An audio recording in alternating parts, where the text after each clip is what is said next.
చూపావు ఉదయించమన్నావు, అన్యాయమన్నది ఎదిరించమన్నావు, న్యాయాన్ని నీ చేత రక్షించమన్నావు.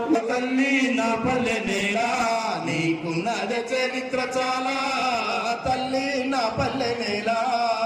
పచ్చటి పోరుల త్యాగాలు తొలిమెట్టు అన్నావు, పోరుల త్యాగాలు తొలిమెట్టు అన్నావు, పోరుల త్యాగాలు తొలిమెట్టులా. దేశాన్ని కాపాడే సైనిక బిడ్డ కొడుకు పాడకు అంటావు, మన చేత పెంచావు, సేవలో సాగిపోమన్న శత్రువుల చేరాలు వాస్తవంగా వార్డు ఇన్ఛార్జ్ అందరూ కూడా వెనకటి నిలవాల్సింది ఉండే కానీ నాకు పైన చిన్న స్టేజ్ అయిపోయింది. ఈసారి మనం పెద్ద స్టేజ్ చేసుకోవాలి. జై తెలంగాణ.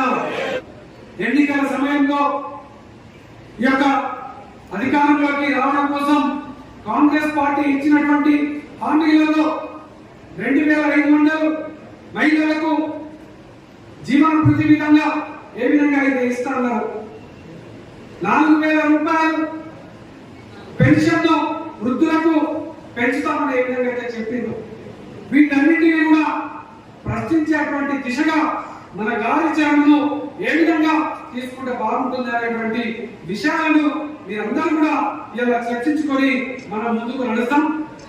ఈ యొక్క తెలంగాణ రాష్ట్రంలో కేసీఆర్ గారు తెలంగాణ రాష్ట్రాన్ని భారతదేశంలోనే అగ్ర రాష్ట్రంగా తీర్చిదిద్దడం కోసం అనేక విధాలుగా చెమటొడ్చి 10 ఏళ్ల ప్రగతి పాలనను కేసీఆర్ గారు చేసినారు.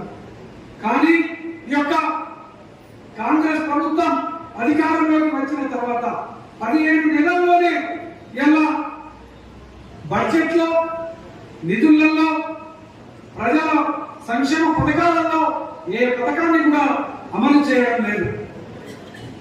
యాదవులకు మన కేసీఆర్ గారు గొర్రెల పంపిణీ చేసారు, అవి బంద్ అయిపోయినాయి.